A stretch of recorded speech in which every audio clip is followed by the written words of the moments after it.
BTV 동지의 파야키아 이홍현입니다. 안녕하세요, 이동진입니다. 23,000권의 책에서 뿜어져는 방대한 지식, 교양14 시간입니다. 네, 지난 시간에 이스라엘과 팔레스타인 분쟁을 다루면서 시오니즘과 함께 반유대주의 언급을 했었는데요. 이 반유대주의의 정치적 맥락과 역사적 연원이 뿌리가 깊잖아요. 그렇죠. 오늘은 그 전반적인 얘기를 하기에 앞서서 반유대주의를 포함한 그런 유대인들에 관한 사회적인 어떤 세상 사람들의 통념, 그런 것에 대한 어떤 진실과 거짓, 이런 걸 한번 폭넓게 달아보는 그런 내용을 준비했습니다. 편견이 참 많아요. 그렇죠. 인종주의적인 편견이라는 것은 어떻게 보면 인류의 본능 같은 것이기도 하고요. 주류의 다수와 다른 소수의 어떤 집단들에 대해서 다르게 생각하고 배척하고 이런 문화는 전 세계 어디에나 있잖아요. 네, 역사적으로도. 네, 굉장히 불행한 것이고 사실 우리 사회에도 있죠. 반유대주의가 중요한 것은 반유대주의가 세계 역사하고도 굉장히 밀접한 관련을 맺고 있고, 역사에서 우리가 교훈을 얻는다고 할 때 가장 큰 교훈 중에 하나가 사실은 홀로코스트의 참극이지 않습니까? 맞습니다. 또 한 가지는 반유대주의에서 사람들이 이야기하는 통념과 편견과 이런 것을 보다 보면 세상 모든 집단에 대한 편견과 이런 것이 어떤 원형처럼 보이는 부분들도 있어요. 유대인에 대한 진실과 거짓. 첫 번째 명제 들어가겠습니다.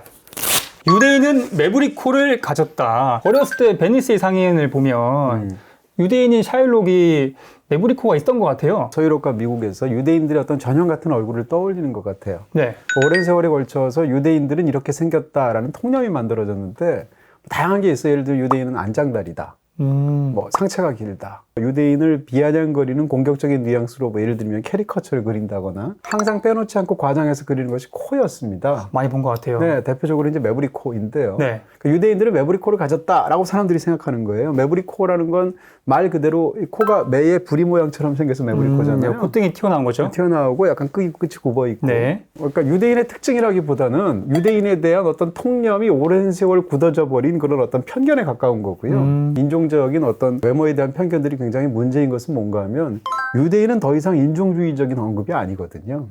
왜냐하면 오랜 세월 유대인들은 세계 곳곳에 흩어 살면서 특히 유럽 전역에서 수도 없이 혼혈이 되었단 말이에요. 그러니까 혈통적으로 순수한 유대인 같은 것은 존재하지 않아요. 흑인계 유대인도 있다고 그렇죠. 들었어요. 얼굴이 뭐 검은 유대인들도 있고요. 네. 금발의 유대인들도 있고. 그러니까 수많은 차이가 있는데 유대인은 메브리코를 가졌다라고 하지만 실제로 무작위적으로 예를 들어서 해리슨 포드 같은 사람도 유대인이란 말이에요. 어렸을 때 본 영광의 탈출이라는 영화가 있어요. 네. 엑소더스라는 영화인데 거기에 굉장히 재미있는 에피소드가 있어요. 폴리먼이 이제 자기는 영국군 장교잖아요. 그런 상황에서 지금 영국군 장교인 어떤 남자를 만나게 되는데 만나자마자 그 상대방이 자기한테 이런 얘기를 하는 거죠. 자기는 유대인들을 딱 얼굴만 봐도 멀리서 봐도 단번에 알 수 있다고 장담을 하는 거예요. 어떻게? 그래서 정말로 알 수 있어요? 그러면서 이제 폴리먼이 일부러 짓궂게 내 눈에 지금 티가 들어갔는데 불어주겠어요? 라고 하니까 그 남자가 이렇게 가까이서 얼굴에 대고 폴리먼 눈에도 대고 분단 말이에요. 근데 자기 코앞에서 눈을 불어주는 그 남자가 유대인이거든요. 폴리먼이거든요. 네. 근데 끝까지 모르는 거죠. 이것은 이제 풍자적으로 다룬 에피소드가 나오는데 그 에피소드가 나온다는 것 자체가 당대의 그런 유대인들에 대한 수많은 통념이 있다는 거죠. 그것을 영화적으로 위트 있게 비꼬는 거죠. 두 번째입니다. 아버지가 유대인이면 자녀도 유대인이다. 꼭 그렇지는 않은가 보군요. 사실 세계 많은 그 국가에서 이제 국적을 따질 다양한 방법들이 있을 텐데 그중에 이제 부성 위주로 따지는 경우들도 있고 여러 가지 다른 경우들이 있을 텐데 독특하게도 유대인들은 아버지가 아니라 어머니가 중요해요. 모계사회 중심이군요. 모계사회라고 할 수 있지만 모계사회라고 해서 꼭 여성의 지위가 높은 사회는 아닌 거예요. 그럼에도 불구하고 모계사회의 흔적이라고도 볼 수 있을 텐데요. 유대인이 과연 무엇인가라는 정의에 대해서 유대인 율법은 어떻게 정의를 하냐면 두 가지예요. 하나는 어머니가 유대인이거나 유대교로 개종한 자. 이 두 가지 중에 한 가지 요건을 충족시키면 유대인이에요. 근데 이게 율법에서만 그런 게 아니라 율법이라는 얘기는 수천 년 동안 그렇게 내려왔다는 뜻이잖아요. 율법뿐만 아니라 지금 현재 이스라엘이라는 나라가 있잖아요. 이스라엘 입장에서 해외 동포가 있을 거 아니에요. 그 동포들을 가급적 이스라엘로 끌어들이려고 했거든요. 시민권. 그러니까 귀환법이라는 게 있는데 그 귀환법에서 규정하는 유대인도 이것하고 정확하게 일치합니다. 다시 말하면 그 사람이 유대인이냐 아니냐를 판정할 때 아버지가 중요한 게 아니라 어머니가 중요하다는 거예요. 왜 독특하게 유대인들만 그렇게 유대인 스스로를 규정할까라는 것인데 여기에 관해서는 하나의 정답은 없고요. 이제 수많은 이제 해석이나 거기에 대한 추측들이 있어요. 성경에서의 근거를 찾기도 해요. 율법 같은 것은 그런 게 중요하니까. 구약에 보면 이제 레위기라고 있는데 그 레위기 24장에 보면 이집트인 아버지와 유대인인 어머니 사이에서 태어난 어떤 자가 분란을 일으켜서 그 사람을 벌하는 레위기 24장에 나와요. 근데 그 사람을 지칭할 때 뭐라고 하냐면 이스라엘 자손 중에 한 명이라고 지칭하거든요. 다시 말하면 이교도인 사람을 이스라엘 자손이라고 지칭을 하잖아요. 여기서 근거를 잡아서 랍비들이 그런 의견을 보이는 견해들이 굉장히 성경적으로 있다라는 것을 이제 첫 번째로 말할 수 있고요. 두 번째는 이제 뭐 인류학적으로 이제 얘기할 수 있을 텐데, 네. 예를 들면 좀 아주 좀 약간 냉소적으로 본다면, 어머니는 낳았으면 실제로 생물학적인 어머니잖아요. 근데 아버지는 자기가 아버지라고 알고 있더라도 실제 아버지가 아닌 경우도 있잖아요. 네. 어머니가 속였을 수도 있고 뭐 다른 어떤 여러 가지 이유가 있을 수도 있으니까. 그러니까 인류학적으로 혈통을 아주 중시하는 어떤 사회가 있다면 어머니 쪽의 혈통이 더 확실하죠. 그런 쪽에서 본다면 혈통을 중시하는 유대인들의 입장에서는 어머니가 더 중요했을 것이다 라는 입장도 있어요.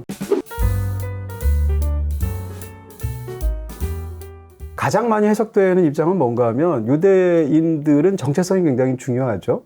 왜냐하면 수천 년 동안 뭐 2000년 넘게 나라를 잃고 전 세계를 떠돈 민족이잖아요. 네, 디아스포라. 그렇게 수도 없이 유랑하는 과정에서 이제 박해도 받고 이런 상황에서 정체성을 지키는 게 중요한데 네. 정체성을 지키는 가장 좋은 방법은 교육이잖아요. 근데 유대인들은 제도권 교육에서 유대인들의 어떤 정체성을 키워낼 수가 없어요. 왜냐하면 유대인이라는 정체성은 박해받는 정체성이었기 때문에 그들 나름의 학교를 세운다거나 이런 것이 거의 불가능하죠. 그런 상황에서 교육은 언제 어디가 중요하냐면 가정교육이 중요하단 말이에요. 가정교육의 핵심은 전 세계 어디나 아버지가 아니고 어머니란 말이에요. 그리고 특히 이제 어머니와 자식 간의 어떤 긴밀한 유아기 시절의 밀착 관계라든지 이런 여러 가지 측면에서 교육을 중시하고 정체성이 중요시되는 유대인 사회에서는 어머니가 더 중요했을 것이다. 네. 라고 추측하게 되는 것이죠. 또 한 가지는 지금 말씀드린 것처럼 유대교로 개종한 자, 다시 말하면 한국 사람도 개종을 하게 되면 물론 절차가 그렇게 쉽지는 않아요. 뭐 심사도 하고 여러 가지 과정이 있겠습니다. 그런 상황에서 유대인으로 받아들여져요. 시민권을 득해서 이스라엘에 거주할 수 있는 건가요? 그렇게 되죠. 일단 유대인 자격은 얻게 되죠. 그것 자체로 유대교도가 됐다고 이스라엘 국민이 바로 되는 건 아니겠지만 유대인이라고 해서 반드시 유대교도도 아니에요. 예를 들어서 미국의 유대인들 중에서 30살 미만의 유대인 중에 40%가 무신론자예요. 무려 40%나? 네. 그러니까 10명 중에 4명은 하나님을 안 믿어요. 그럼에도 불구하고 그 사람은 유대인이에요. 이런 식으로 우리가 생각하는 유대교도에 대한 혹은 유대인에 대한 수많은 어떤 종교적인 혹은 인종적인 이런 편견들을 갖고 있는데 네. 실제하고는 부합하지 않는 경우가 굉장히 많다. 이렇게 얘기할 수 있습니다. 자, 다음은요. 유대인은 이스라엘에 가장 많다. 네. 자신을 유대인이라고 여기면서 유대교를 믿는 인구가 전 세계에 한 1,500만 명 정도라고 되는 것 같아요. 맞아요. 한 1,400, 1,500 이 정도쯤 되는 것으로 추산하고 있어요. 그럼에도 불구하고 유대인은 이스라엘에 가장 많을 것 같잖아요. 유대인 국가니까. 그렇겠죠? 네, 그렇지 않습니다. 어.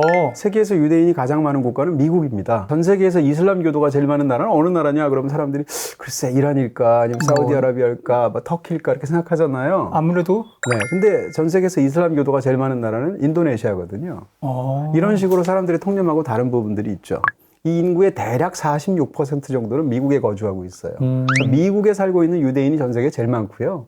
그 다음에 이제 이스라엘이에요. 이 양쪽을 합친 것이 전 세계 유대인의 한 4분의 3 정도 된다고 하거든요. 나머지는 전 세계에 흩어 있는데 원래 유대인들은 유럽에 집중적으로 살았잖아요. 네, 아스케냐즘이라고 부른다 하더라고요. 네, 근데 유럽에 살았던 그 유대인들이 홀로코스트라는 정말 미중유의 사건을 겪은 다음에 많이 떠났죠, 유럽을. 그럴 수밖에 없잖아요. 그래서 지금은 유럽에 사는 유대인들이 전 세계 유대인의 한 10%밖에 되지 않는다고 하고 유럽에서 가장 유대인이 많이 사는 나라는 지금 프랑스예요. 그럼에도 불구하고 그 숫자는 이제 그렇게 많지가 않은 거죠. 4, 50만 정도라고 들었어요. 네네. 그런 측면에서 사실은 지금 현재 우리가 유대인에 관한 인상이 있잖아요. 예를 들면 부유하다.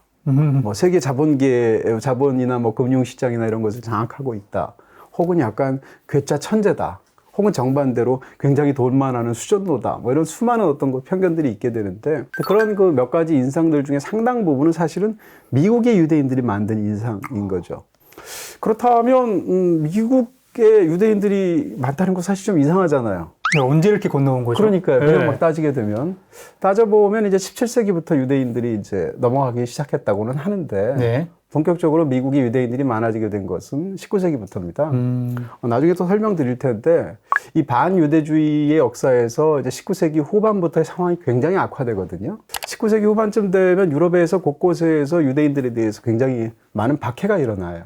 그런 부분에서 동유럽 쪽에 주로 살던 유대인들, 예를 들어서 뭐 독일이라든지, 독일 자체는 이제 동유럽은 아니겠습니다만, 우크라이나라든지, 혹은 러시아 쪽이라든지, 폴란드 쪽이라든지, 이쪽에 유대인들이 대거 이제 미국으로 가게 되는데, 그게 이제 미국 인구의 상당 부분을 차지하게 되죠. 물론 이제 오늘날 유대인이 미국 인구의 2%밖에 안 돼요. 그럼에도 불구하고 이들이 19세기 후반부터 본격적으로 미국으로 진출해서 사회적으로 굉장히 성공했단 말이에요. 우리는 유대인들이 굉장히 비타협적이고 사회에 동화 안 되고 자기들만의 어떤 그런 편견을 고집하고 이렇게 생각하잖아요. 네. 근데 미국의 유대인들이 사실 그렇지가 않아요. 미국 사회에 굉장히 잘 동화가 된 상황이고 미국의 기독교인보다 미국의 유대인들이 덜 종교적이에요. 아, 그래요? 수치로도 나오게 되는데 네. 제가 2021년 통계를 봤거든요. 네. 미국의 유대인들 중에서 매주 정기적으로 예배를 드리는 사람이 12%밖에 안 된대요. 회당에? 네, 뭐 회당에 가든 어떤 여러 가지 방법으로. 근데 미국의 기독교인들은 27%가 교회를 간다는 거죠. 미국의 일반 국민들보다는 미국의 유대인들이 훨씬 덜 종교적인 거예요. 종교가 당신 인생에서 중요한가? 라고 말했을 때도 유대인들이 종교가 중요하다라고 말하는 비율이 미국 국민 평균보다 훨씬 낮다는 거죠. 이런 여러 가지 이유로 사실은 우리는 생각하면 미국의 유대인들 하면 생각나는 어떤 정통파 유대인들, 뭐 근본주의적인 유대인들, 수염 막 기르고 이상한 모자 쓰고 이렇게 생각하잖아요. 네. 그런 유대인들은 미국에서도 극소수다라는 것이죠. 우리 생각보다 훨씬 더 개방적이라고 볼 수 있겠네요. 훨씬 더 세속적이라고 볼 수 있고요. 네. 평상시에는 유대인적인 특질 하나도 보이지 않는 거죠. 그럼에도 불구하고 자기가 유대인이라고 의식하는 상당수의 이유는 가족적인 연원. 네. 예를 들면 뭐 아버지가, 어머니가 유대인이니까, 혹은 집에서 유대교를 믿으니까, 네. 나는 무신론자임에도 불구하고, 이런 어떤 여러 가지 이유 때문이고, 사실은 유대인에 대해서 우리가 알고 있는 종교적인 편견의 상당 부분은 미국의 유대인들의 실상을 보면 다르다. 그것이 편견에 불과하다라는 것을 알 수 있는 부분들이 굉장히 많다는 거고요. 유대인들은 미국에 굉장히 성공적으로 정착했기 때문에 미국 역사에서 굉장히 중요한 역할을 한 게 사실이고요. 인구의 2%밖에 되지 않지만 예를 들어서 이제 무슨 월스트리트에서의 어떤 유대 자본의 활약 이런 것들 사람들이 많이 알잖아요. 영화도 마찬가지예요. 뭐 스필버그, 네. 우디 앨런. 뭐 지금 말씀하신 대로 이제 스필버그 같은 사람, 우디 앨런 같은 사람도 그렇지만 그냥 할리우드를 유대인들이 만들었다라고 말할 수 있어요. 그렇게까지요? 무슨 얘기인가 하면 이제 할리우드가 제대로 만들어진 건 10년대 후반부터 20년대인데 폭스, 네. 워너브라더스, MGM, 뭐 유니버설 이게 다 유대인들이 만드는 회사거든요.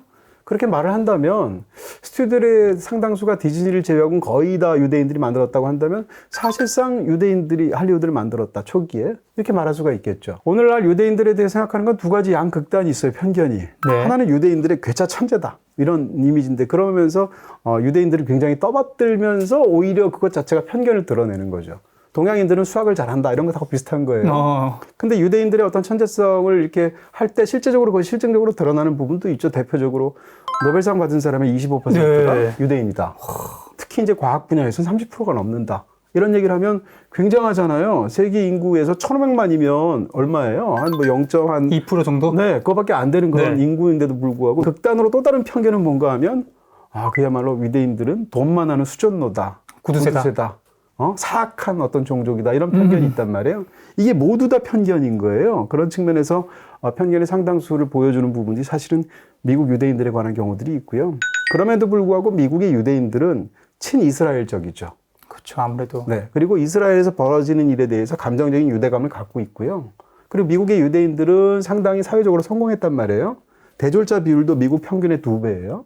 그 다음에 이제 미국에서 상대적으로 이 가정적인 수입이 예를 들어서 20만 달러가 넘으면 고액이라고 보는데 한 가정에서 평균 그 수입이 20만 달러가 넘는 비율이 미국 전체 비율로 보면 2021년 통계 제가 보니까 4%밖에 안 되거든요. 근데 유대인들은 20%가 넘어요. 중산층이 그만큼. 네, 그러니까 잘 살고 교육 수준도 높은 거죠. 네. 그리고 적극적이에요, 정치에 대해서. 이러다 보니까 이스라엘에서 벌어지는 일에 대해서 미국이 친이스라엘적인 정책을 오랜 세월 계속 보이잖아요. 그 상당 부분이 유대인들의 어떤 이런 사회적인 위력과 관련이 되어 있다라고 말할 수가 있겠죠. 일본에서도 그런 말씀을 드렸는데 이제 유대인은 인종적인 개념이 아니라고 그랬잖아요. 더 이상. 그러니까 유대인은 이제 보통 크게 두 가지로 나눠요. 더 세분화하기도 하지만 네. 아슈케나지 유대인은 주로 중부 유럽, 동유럽에서 살던 그런 유대인들이죠. 그래서 사실은 지금 유대인들의 절대 다수는 사실은 아슈케나지 유대인이고 미국에 사는 유대인들도 대부분 다 아슈케나지 유대인들이에요. 나머지 부류라고 말할 수 있는 이 세파르디 유대인들은 이게 주로 이제 이베리아 반도에서 살던 스페인, 포르투갈. 네, 그리고 북아프리카 말하자면 이제 아랍 쪽에서 살던 그런 유대인들이죠. 이 양자로 이제 보통 이야기를 하고요. 또 한 가지 세 번째 부류가 있다면 1948년도 건국 이후 이스라엘에서 태어난 유대인들을 따로 이야기하기도 하죠. 어쨌건 이런 식으로 크게 분류를 하게 되는데 미국에 살고 있는 유대인들은 아슈케나지 유대인들이다. 이렇게 말할 수 있겠죠. 인터넷과 IPTV 온갖 할인 난무하죠. 이런 할인은 기본, 딴 곳에는 없는 할인까지 받아야죠. 무려 30% 추가 할인 받는 너슬림 요금제. 유대인은 예수 그리스도를 죽인 민족이다. 종교적 반유대주의의 가장 크게 바탕이 되는 명제죠. 진실인가요? 그렇죠. 이 말 자체는 그렇게 볼 수도 있죠. 네. 근데 이제 이 말에 이제 허구성도 있는데 어찌됐건 이 말을 먼저 얘기를 한다면 서구 사회에서 가장 결정적인 영향을 미쳤던 어떤 것은 기독교잖아요. 유대인들을 기독교들이 어떻게 생각하느냐라는 것이 굉장히 중요할 텐데 네. 기독교도는 유대교도들을 예수 그리스도를 죽인 신을 죽인 민족이라고 생각한단 말이에요. 그렇게 하는 데서는 근거가 성경적인 근거가 있다고 생각해요. 성경적인 근거는 뭔가 하면 예수 그리스도를 처형을 해야 되는데 당시 로마 총독인 빌라도라는 사람이 예수를 이렇게 자기가 잡게 해보니까 죄가 없단 말이에요. 근데 풀어줘야 되는데 군중들이 예수를 처형하라고 난리란 말이에요. 네. 그 상황에서 손을 씻죠. 손을 씻는다는 것은 나는 여기에 관여하지 않는다라는 뜻이고. 아, 공무원 같은 입장이었군요. 총독은. 손을 씻고 나니까 군중들이 뭐라고 외치냐면 성경에 따르면 그 피를 우리와 우리의 자손에게 돌리소서 이렇게 얘기한단 말이에요. 자기들이 책임진다는 얘기죠. 그러니까 성경적인 근거를 바로 그 말에서 갖고 온다는 거죠. 그래서 대대로 예수 그리스도를 죽인 책임을 그 자손들인 유대인들이 책임을 져야 한다는 거죠. 그래서 예수 그리스도를 죽인 민족이다. 그 말 자체는 맞을 수도 있어요. 그러네요. 근데 여기에 대해서는 여러 가지 반론이 있는데 네. 가장 결정적으로는 그냥 제 생각인데 예수님이 유대인이에요. 그렇죠. 이스라엘에서 태어났으니까. 예, 그러니까 어떻게 생각하면 기독교 입장에서 인류를 구원한 사람이 유대인이란 말이에요. 그렇게 얘기한다면 유대인이 유대인을 죽인 거거든요. 그러네요. 그 다음에 예수님을 따른 성경에 나오는 수많은 우리가 떠받드는 12제자가 다 유대인이잖아요. 그러니까 그런 측면에서 굉장히 이상한 논리일 수 있다는 것이 첫 번째고, 보다도 학술적으로는 예수 그리스도를 죽인 사람들은 유대인이 아니라 로마인들이다라는 반박들도 있어요.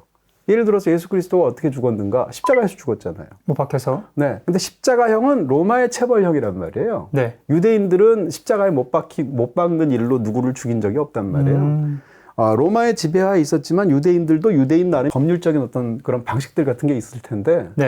거기서는 금기시하는 방식을 저지르면서 예수를 처형했단 말이에요. 예를 들어서 장사 지낸 방법, 십자가에서 죽인 방법 등등등까지.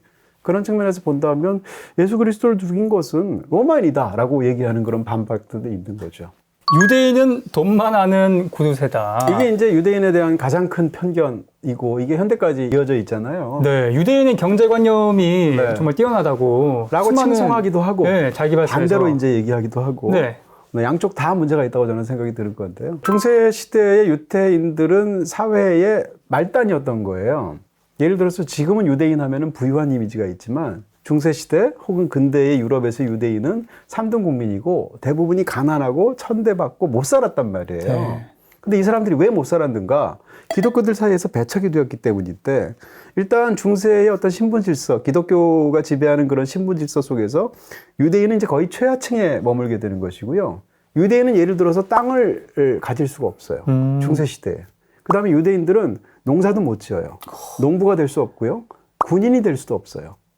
이런 식의 어떤 여러 가지 문제들이 있단 말이에요. 그러니까 상당수의 직업에서 배제가 되고, 어쩔 수 없이. 네, 그다음에 이제 길드라는 게 있잖아요. 네. 길드에 들어갈 수도 없어요.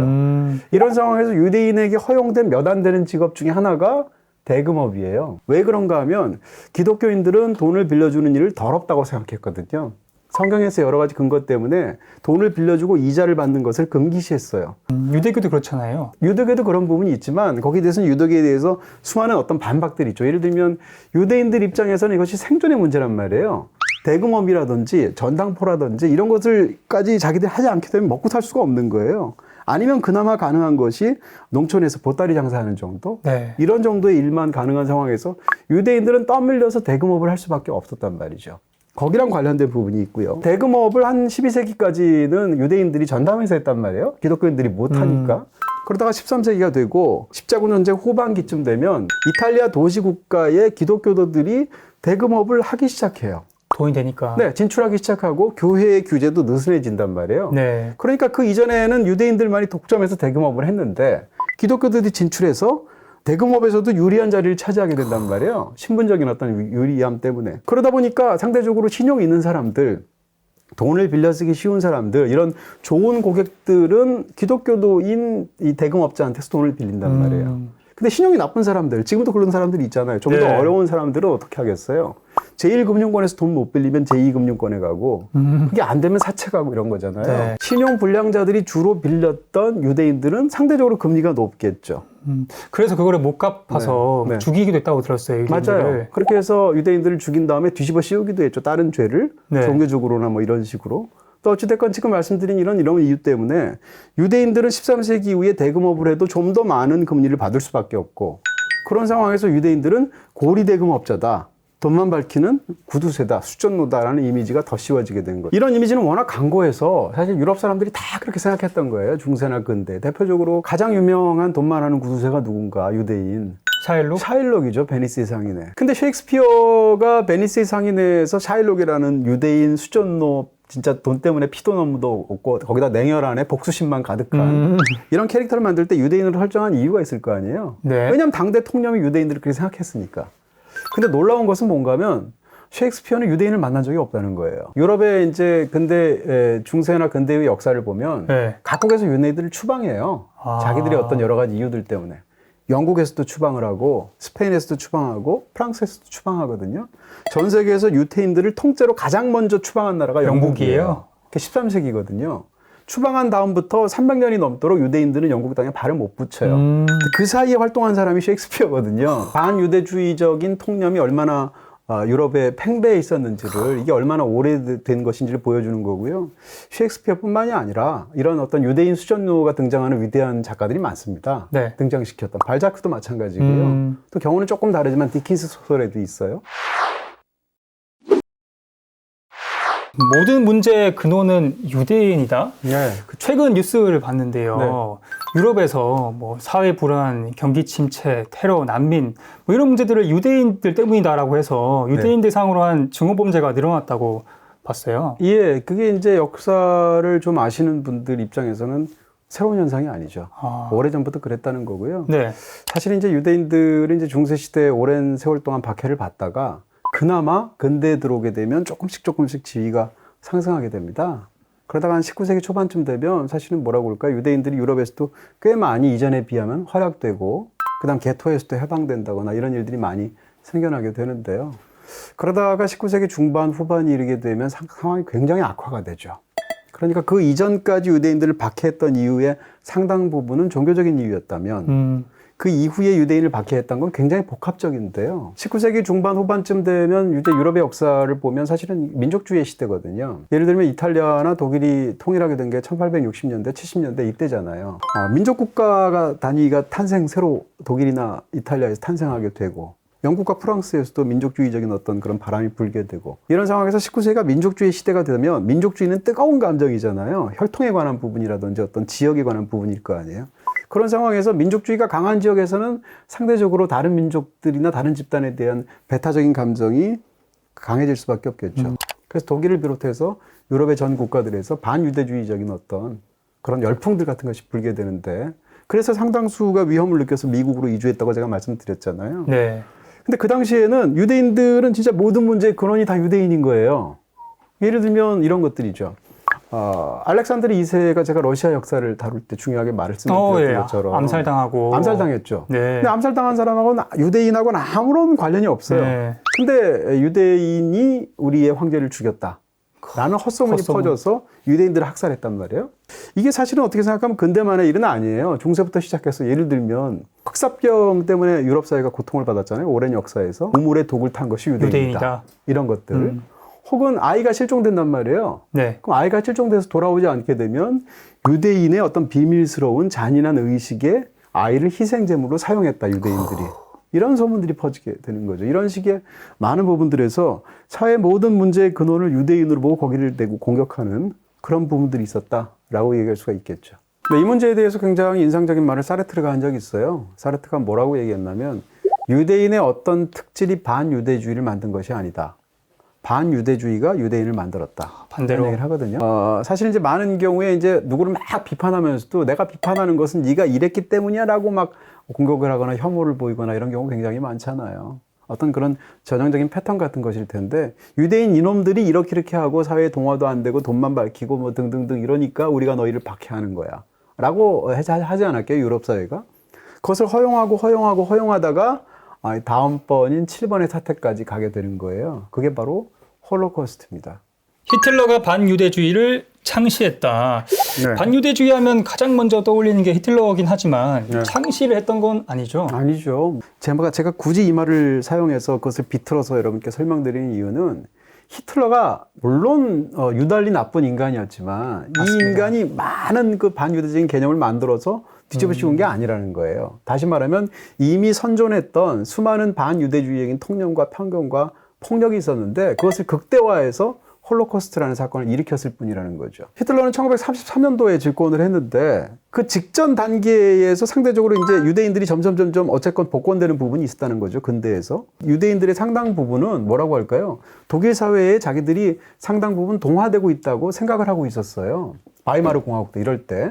그런 상황에서 바로 직전에 1차 세계대전 당시에 실제로 유대인들이 독일을 위해서 싸웠고 그 과정에서 자기들이 훈장도 받았고 그런 네, 그러면서 사회적으로도 점점 성공하고 있고 네. 그러니까 이대로 가면 우리 유대인들이 독일인들하고 같이 이렇게 어울려서 그 사회에서 동화되어서 독일인 대접을 받으면서 살아갈 수 있겠구나라고 착각을 했던 거죠. 네. 그런 상황에서 히틀러가 집권을 하게 되었는데 히틀러가 집권한 게 1933년도고 유대인들을 수용소에서 학살하기 시작한 게 1941년도예요. 그 사이에 여러 단계가 있는데요. 처음 집권에서는 어떻게 유대인들에게 대해서 박해를 시작했냐면 그냥 상점 불매운동?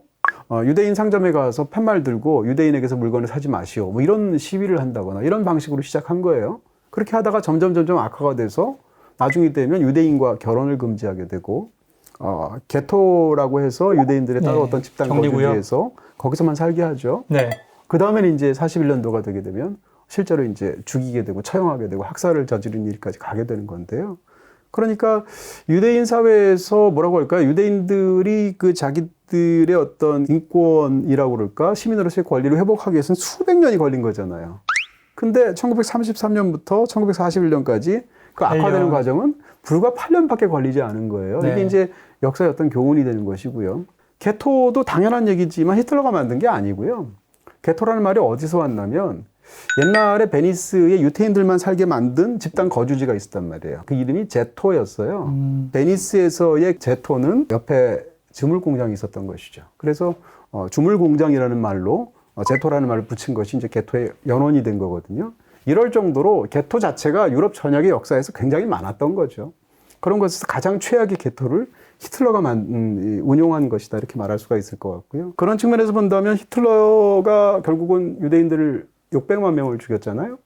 600만 명은 당시 유럽에서 살고 있는 유대인들의 3분의 2예요. 그러니까 어마어마한 숫자이죠. 그러면 어떻게 600만 명은 33년도부터 점점 악화가 됐을 때 거기를 탈출하지 않았을까 하는 생각이 들 수도 있잖아요. 그렇죠. 그 다음에 수용소에서도 왜 저항하지 않았을까 이런 세월 좋은 소리 하는 사람들도 있어요. 근데 거기에 대해서는 뒷얘기를 보면은 유대인들은 나치들이 거기까지 갈 줄은 몰랐던 거예요. 박해를 하지만 최후의 단계에서는 학살까지 할 거라고 생각하지 못했고요. 나치는 것을 비밀 계획으로 숨겼으니까. 그리고 나치에 대해서 어떻게 생각하면 최악의 순간을 유대인들은 예측하지 못했던 부분이 있는 것이죠. 또 한 가지는 나치들이 이제 가스실에서 유대인들을 학살할 때 유대인들이 대부분 다 묵묵히 가스실에서 죽어갔단 말이에요. 왜 그랬을까에 대한 수많은 어떤 분석들이 있는데 그중에 이제 가장 참혹한 것들은 반항하는 유대인들이 생기게 될 경우에 수용소 같은 곳에서 처형하는 단계에서 유대인을 고문하는 것이 아니라 그 유대인의 자녀들을 부모 보는 앞에서 고문한단 말이에요.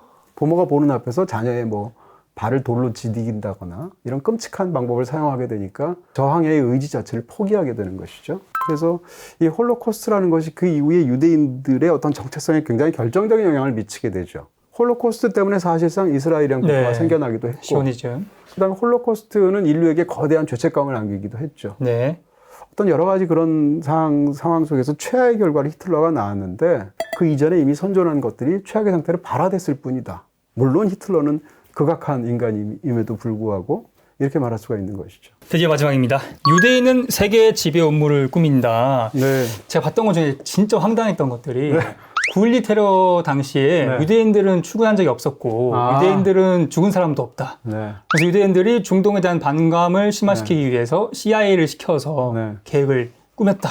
뭐 음모론이라는 것은 일단 그 자극성 때문에 사람들을 매혹시키는 부분이 있죠. 네. 그 음모론들의 상당수는 거의 대부분은 사실상 확증 편향이죠.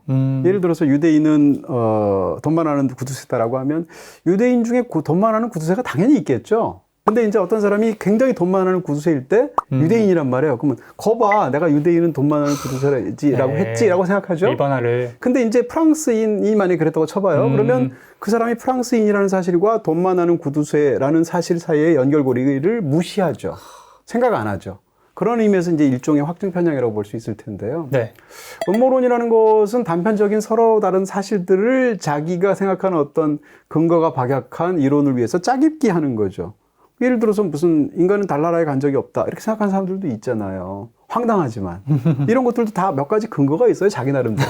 다만 이것이 종합적으로 굉장히 박약해서 그렇지. 제가 오늘 이렇게 쭉 얘기를 하다 보면 그냥 이거 뭐야 이스라엘을 편드는 거야 이렇게 생각하실 수도 있잖아요. 그럴 수도 있죠. 근데 거기에 대해서는 이제 저희가 이스라엘과 팔레스타인 분쟁에 대해서 얘기할 때 충분히 말씀을 드렸다고 생각이 들고 이런 문제를 이야기해서 유대인에 대한 편견과 박해가 부당하다라고 말하는 것과 이스라엘을 옹호하는 것은 다른 얘기죠.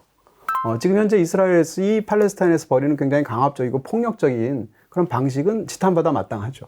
그럼에도 불구하고 역사 속에서 유대인들이 이런 어떤 편견에 의한 박해를 겪어왔다면 그것이 얼마나 반이성적이고 잘못된 것인가를 지적할 수 있죠. 그런 의미에서 오늘 이제 이런 기획을 말씀드리는 건데요. 유대인의 세계지배 음모와는 관련해서 사람들이 가장 많이 믿고 있는 것은 유대인이 금융과 자본을 이용해서 사실은 은밀하게 세상을 지배하고 있다. 이런 음모설을 네, 그들만의 네트워크를 꾸려가지고 얘기하고 있죠. 네. 그래서 무슨 로스차일드가 어떠니 프리메이슨이었더니 무슨 시온 의정서가 어떠니 이런 얘기를 하잖아요. 그렇게 얘기를 하게 되는데 이런 얘기를 할 때 가장 많이 얘기하는 것 중에 하나가 이제 시온 의정서라는 건데 시온 의정서라는 건 대략 한 1905년도부터 세상에 알려지게 되었다라고 하는 어떤 비밀 문서 같은 거예요. 100년마다 한 번씩 유대인들의 12지파를 대변하는 어떤 사람들이 모여서 비밀 회합을 갖고 세계 지배에 대해서 어떻게 우리가 할 것인가를 의견을 나눠서 기록한 문서. 이게 이제 시온 의정서란 말이에요. 그 내용에 따르면 민족주의적으로 어떤 각성을 하게 되고 그렇게 되는 유럽에 맞서서 개인주의와 자유주의를 퍼뜨려서 국가나 민족에 대한 소속감을 없애고 자꾸 혼란을 만들어내고 그런 과정에서 결국은 유대인들이 금력으로 세상을 지배한다. 시온 의정서에 관해서는 이제 그 문헌학자들의 분석에 따르면 기본적으로 이건 소설이었어요.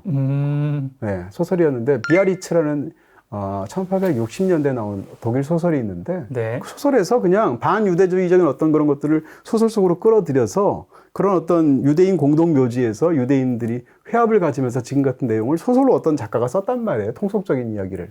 근데 그것 자체를 그 이후로 수십 년에 걸쳐서 계속 개작이 되면서 소설 속 이야기가 비밀 문서처럼 나중에 넌픽션으로 개작이 된 거죠. 여기에 관해서는 그냥 단적으로 이렇게 얘기할 수 있어요. 어떻게 생각하면 이제 6번하고 연결된다고 볼 수 있을 텐데 19세기 이후에 세계에서 가장 큰 어떤 그 흐름 같은 것이 뭐 자본주의가 있고 자본주의가 성숙해졌고 공산주의가 발흥하게 됐잖아요. 자본주의가 이렇게 된 것이 누구 때문인가? 유대인 때문이라는 거죠. 유대인 뭐 자본주의의 어떤 핵심 중에 하나는 금융일 텐데 네. 거기에 대해서는 아까 말씀드린 것처럼 유대인들의 어떤 대금업이라든지 이런 것하고도 관련이 있잖아요. 그러니까 지금 자본주의의 문제는 유대인들이 만들어낸 문제다. 이런 공격하는 문제가 있단 마르크스도 말이에요. 유대인이었는데 바로 이제 그 전인데 근데 마르크스도 반유대주의적인 부분이 있었어요. 본인이 유대인이었음에도 불구하고. 네. 또 한 가지는 뭔가 하면 공산혁명을 유대인들이 일으켜서 세계를 정복하려고 한다라는 또 다른 편견이 있단 말이에요. 반대되는 완전히 바로 그 말이죠. 그러니까 자본주의로 세상을 못 살게 만드는 것도 유대인이고 공산주의로 세상을 못 살게 만드는 것도 유대인이라는 거예요. 최근에 어떤 사례나 당대의 어떤 추측에 따르면 레닌도 역시 유대인이었단 말이에요. 그리고 트로츠키도 유대인이란 말이에요. 그러네요. 예. 이런 식으로 쉽게 얘기하면 공산주의 하면 떠올리는 인물들이 상당수가 유대인이었단 말이에요. 그러니까 유대인들이 공산혁명을 일으켰다. 유대 자본이 혹은 유대 세력이 혹은 유대인들의 어떤 음모가 공산주의를 통해서 세상을 어떻게 하려고 한다라는 그런 편견들이 생겨나게 된 거죠. 그런 측면에서 사실은 유대인들의 세계 지배 음모라는 것이 어떻게 생각하면 얼마나 지적으로 황당한 말인가 이렇게 생각할 수 있을 텐데요. 지금까지 뭐 반유대주의에 대한 어떤 역사적인 사례들을 들어서 제가 이렇게 말씀을 드렸는데요. 여기에 대해서 이제 또 다른 의견을 가지고 반박하시는 분들이 충분히 있을 수 있겠죠. 네, 제가 뭐 사실 이런 문제에 대해서 관심이 많은 것도 사실이지만 오랜 세월에 걸쳐서 또 이번 기회에 다시 읽게 된 책들 혹은 예전에 읽었던 책들이 있고요. 제가 말씀드렸던 상당 부분들은 사실은 이 책들에서 가져온 이야기들이다. 이런 이야기를 여러분께 말씀드립니다. 네, 오늘 추천 영화 가시죠. 네, 홀로코스트를 다룬 영화들이 수도 없이 있죠. 제일 유명한 영화는 신들러 리스트이겠지만 여러분들이 거의 아마 보시지 않지 않으셨을까? 라는 작품 중에 하나를 추천드리겠습니다. 많은 분들이 좋아하시기도 하는 아그네츠카 홀란드가 만든 어둠 속의 빛이라는 작품이 있어요. 그 작품 보시면 홀로코스트와 관련된 이야기로 굉장히 감동적이기도 하고 또 굉장히 가슴 졸이기도 하게 만드는 그런 좋은 영화입니다. 상대적으로 이 작품 많이 안 알려졌고 굉장히 참혹하기도 하고 슬프기도 하지만 또 감동적인 부분도 있는 맞아요. 그런 인상적인 좋은 영화입니다. 어둠 속의 빛 여러분께 추천드립니다. 현웅님 추천하신 어둠 속의 빛은 BTV에서 보실 수 있고요. 영화 월정액 오션에 가입하시면 무제한으로 감상하실 수 있습니다. 이 세상에 있는 모든 혐오가 없어지길 바라면서 저희는 다음 시간에 뵙겠습니다. 파이어. 결합스 때 혼자 산다는 이유로 가족 결합 할인을 받을 수 없었던 700만 1인 가구를 위해 스스로 결합하는 새로운 방법을 소개합니다. 한 명부터 할인받는 요즘 가족 결합. 월 최대 2만 원 할인에 매달 VOD 할인 쿠폰까지. 요즘 가족의 요즘 결합법. SK 브로드밴드. 가입은 비다샵 106 어디든 가능스 때.